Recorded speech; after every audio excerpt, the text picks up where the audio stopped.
Olá, tudo bem com você? Meu nome é Alan Diniz. Seja bem-vindo ao História com Esclerose. Não deixe de se inscrever e ativar o sininho de notificações. A aula de hoje será sobre o governo provisório de Deodoro da Fonseca, que ocorreu de 1889 a 1891. Esse foi o primeiro governo republicano e apresentou um caráter necessariamente provisório, até que instituições definitivas reconhecessem de modo legal a nova ordem.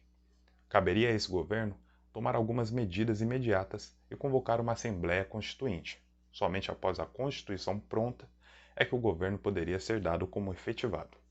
Assim, coube a Deodoro da Fonseca, líder do movimento que depôs Dom Pedro II e a monarquia, assumir a condição de presidente da República recém-criada.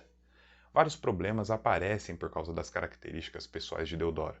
Militar de carreira, formado nas fileiras de combate e muito distante da formação acadêmica e intelectual, ele era um indivíduo que havia herdado todo o autoritarismo da disciplina militar. Ele não tinha habilidade para a negociação política, e a sua atitude dificultava muito as suas relações políticas, que na verdade detinha a hegemonia na nova ordem, os cafeicultores paulistas, que somente aceitaram Deodoro em função do risco que representava naquele momento abrir mão do apoio incondicional do exército. Algumas medidas importantes foram tomadas a princípio.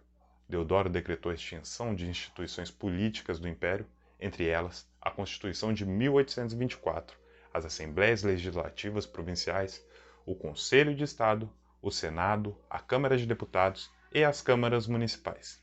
Decretou ainda a separação entre Igreja e Estado, fato que obrigava à criação de uma estrutura para registro civil de nascimentos, casamentos e óbitos, além da secularização dos cemitérios, que deixaram de ser administrados pela Igreja. Ele ainda instituiu a grande naturalização, ou seja, todos os estrangeiros que viviam no Brasil recebiam automaticamente a cidadania brasileira. E esse ato visava solucionar um grave problema, o altíssimo número de imigrantes que entraram no país nas últimas décadas do Império, a maioria deles em situação ilegal até aquele momento. Sem dúvida, a principal medida desse período foi a convocação da Assembleia Constituinte, cujas eleições foram marcadas para setembro de 1890. Paralelamente a essas medidas, o primeiro governo republicano via-se às voltas com graves problemas econômicos. Para compreendê-los, devemos levar em consideração, em primeiro lugar, as condições gerais da economia brasileira no período da decadência do Império. Ao final da Guerra do Paraguai, abriu-se uma grave crise econômica. Com a retomada do endividamento e da dependência econômica em relação à Inglaterra, essa retomada fez com que grande parte do surto de industrialização que o país conheceu durante as primeiras décadas do Segundo Reinado sofresse um duro golpe. Os produtos ingleses voltavam a entrar livremente no país, inviabilizando a produção interna. Ao mesmo tempo, a própria Lei Áurea contribuiu para agravar a situação econômica. Setores ainda dependentes da mão de obra escrava tiveram uma queda brusca na produção e, consequentemente, o volume de exportações brasileiras caiu consideravelmente. Mais que isso, o caráter recente do novo regime inviabilizava a obtenção de empréstimos externos, na medida em que os grandes bancos internacionais não se viam seguros em relação a um governo ainda estável. São esses os problemas econômicos básicos com os quais a República Brasileira deparou-se já nos seus primeiros anos de existência. Cabia ao ministro da Fazenda, nomeado por Deodoro, o baiano Rui Barbosa, a tarefa de enfrentá-los. A própria nomeação de Rui Barbosa, um intelectual sem muita experiência administrativa, merece algumas considerações.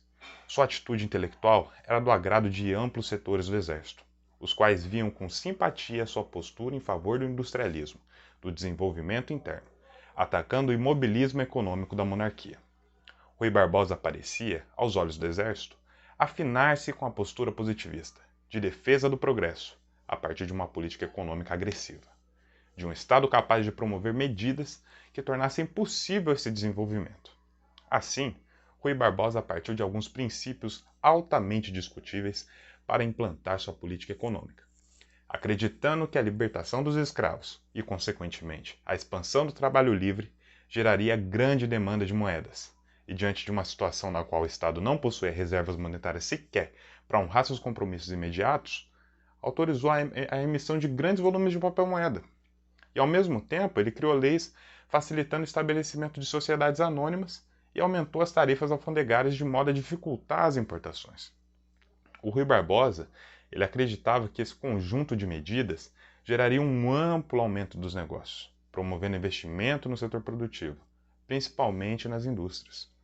No entanto, isso não aconteceu.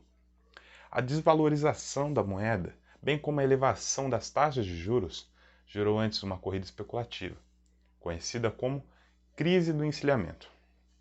A inflação, com a qual o país não estava habituado, ela se tornava muito mais atraente à compra de papéis, apostando na sua valorização, ou a estocagem de produtos, esperando a alta de preços do que o investimento na produção. Enquanto essa crise ela se aprofundava, comprometendo ainda mais a economia do país, os trabalhos da Constituição eles prosseguiam. Eles tiveram como base um projeto de Constituição elaborado por um grupo liderado pelo Rui Barbosa e baseado no modelo político dos Estados Unidos.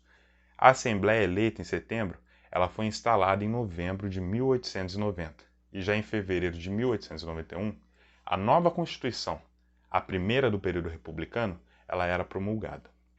As suas principais características eram: o Estado passava a ser uma república federativa, com 20 Estados-membros. Cada Estado teria um governo próprio, contando ao menos teoricamente com um alto grau de autonomia.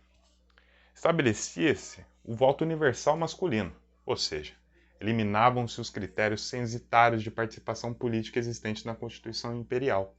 É importante lembrar que o voto ele era aberto e excluía menores de 21 anos, soldados, padres, mendigos e analfabetos. O texto ele não citava as mulheres, o que significa que implicitamente excluía o voto feminino.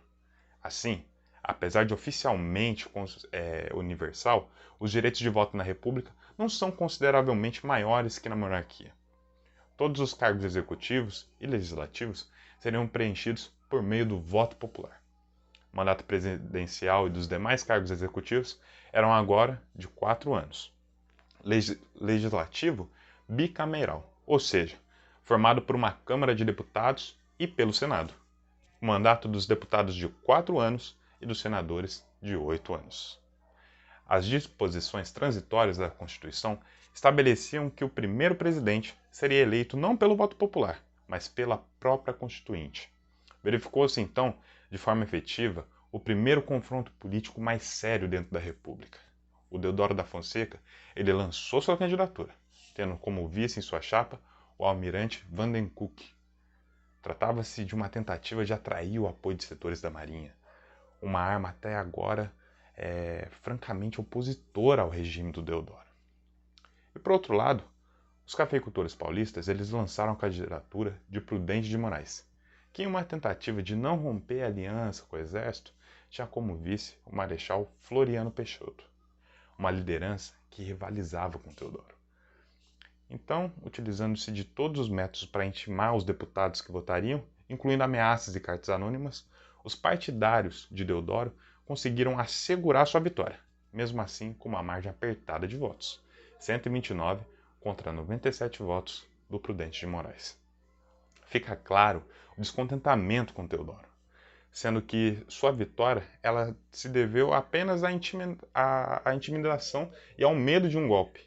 E ao verificarmos que o Floriano Peixoto, como candidato a vice, recebeu quase todos os votos, era uma forma de a Constituinte, agora Congresso Nacional dividido em Assembleia Legislativa e Senado, marcar sua posição de antagonismo em relação ao presidente eleito.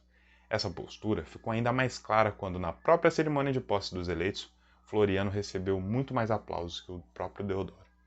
De qualquer forma, eleito, Deodoro iniciava seu curto e conturbado período como governante constitucional. E isso nós veremos no próximo vídeo. Eu espero que vocês tenham gostado desse vídeo sobre o governo de Deodoro da Fonseca